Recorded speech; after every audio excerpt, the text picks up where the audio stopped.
summatiivinen, formatiivinen,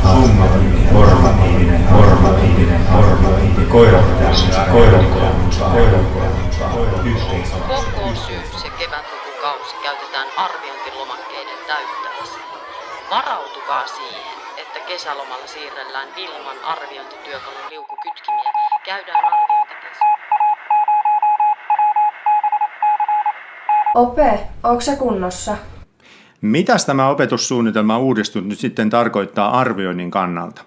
Minä haluan heti asiasta selkeät ohjeet, jotta pystyn hoitamaan työni kunnolla. Tiesitkö, että uuden arvioinnin tulee edistää oppimista, eikä vain mitata mitä on tai ei ole opittu? Ja sen on oltava vuorovaikutteista, keskustelevaa, sillä dialogista. Ai siis minun täytyy keskustella teidän kanssanne. Minähän puhun teille koko ajan, eikö se riitä? Nyt tarkoitetaan keskustelua oppimisesta meidän kanssa, yhdessä. Eli meidänkin pitää osallistua. Sä et voi vaan puhua yksin. Eihän se muuten ole vuorovaikutusta. Minä kyllä niin pidän omasta Katso äänestä. nyt vaikka tätä kuvaajaa. Älyttömän iso osa arvioinnista pitäisi olla tätä. Tuo on tutumpaa. Mutta siinäkin pitäisi olla enemmän vaihtelua. Aina ei tarvi olla koetta. Muutenkin voi näyttää, että osaa. Sun vastuulla on siis huolehtia, että tunneilla annetaan ja saadaan oppimista edistävää ja motivoivaa palautetta. Enkö minä ole tähänkin asti antanut oppimista edistävää palautetta? Muistaakseni oot. Kyllä sä oot. Mutta mun mielestä siinä on vielä parannettavaa. Monilla sun työkavereilla on jo tosi hyviä malleja, mutta niitä voisi käyttää laajemmin ja sillä lailla johdonmukaisesti. Ja motia voisi lisätä se, että olisi sopivat tavoitteet. Meidän pitää alkaa asettaa selkeitä tavoitteita oppimiselle. Numeroitten sijaan silleen konkreettisesti, että mitä mun pitäisi oppia. Mun tavoite voisi vaikka olla, että työvälineet olisi aina mukana ja se, että tajun perusasiat. Kun se sujuu, niin sitten rimaa ylemmäs. Aha. Joku voisi sitten laittaa sen riman itselleen vaikka miten ylös. Sä sitten annat meille palautetta kouluvuoden aikana siitä, mentiinkö yli vai putosiko. Ai mikä? Minusta tuntuu, että minä putosin. Ei nyt puhuttu sinusta, vaan rimasta, tavoitteista.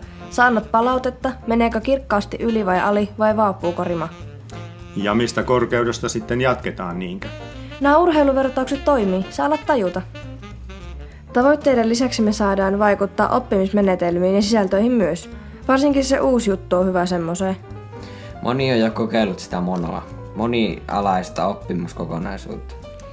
Ihan hirveä termi, mutta käytännössä kuulemma hyvä. Niissä oppilaat saa itse suunnitella ja tehdä melkein kaiken. Hetkinen, saatteko te päättää ihan itse, että mitä teette vai teettekö mitään? No ei ihan.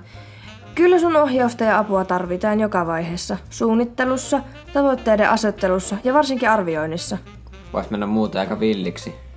Mutta opettaja ei näissä voi suunnitella kaikkea valmiiksi, niin kuin tavallisesti.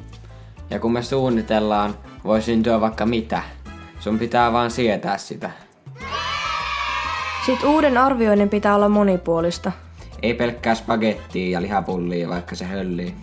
Toi tarkoittaa, että kokeitten ja esseitten lisäksi muutakin.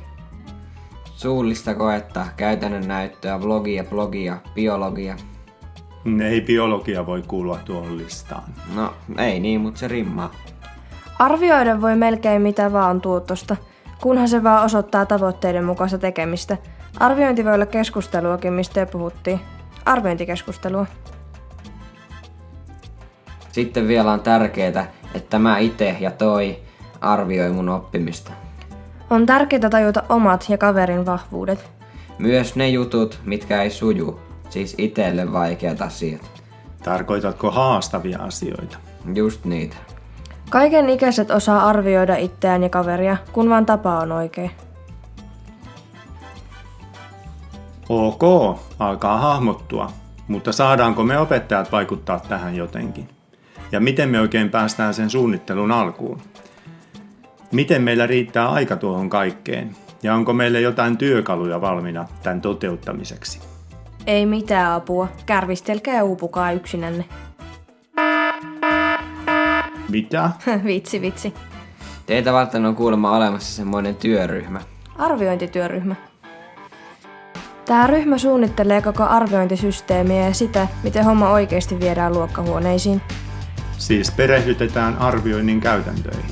Nimenomaan. Mutta luvassa ei ole varmaan mitään kaikille yhteistä ja pakollista mallia. Se ajatus vähän ahdistaa.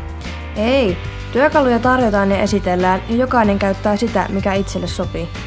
Ryhmällä on hahmoteltuna tämmöinen etenemismalli. Tämän avulla opettajille syntyy väkisinkin jonkinlainen toimintamalli. Ei sun kannata sitä nyt mihinkään kirjoittaa. Se lähetetään kyllä kaikille.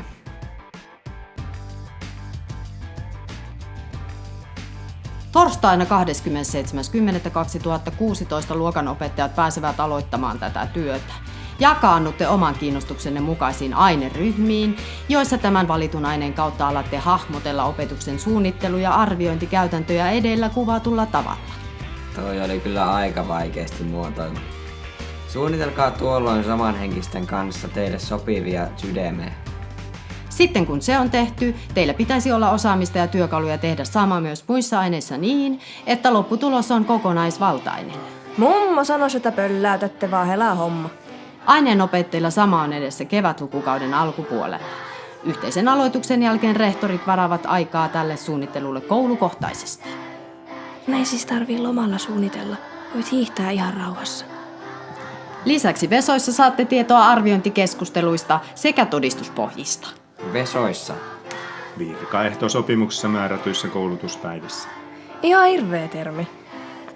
No, mitäs luulette? Onko ihan mahdoton toteutettavaksi?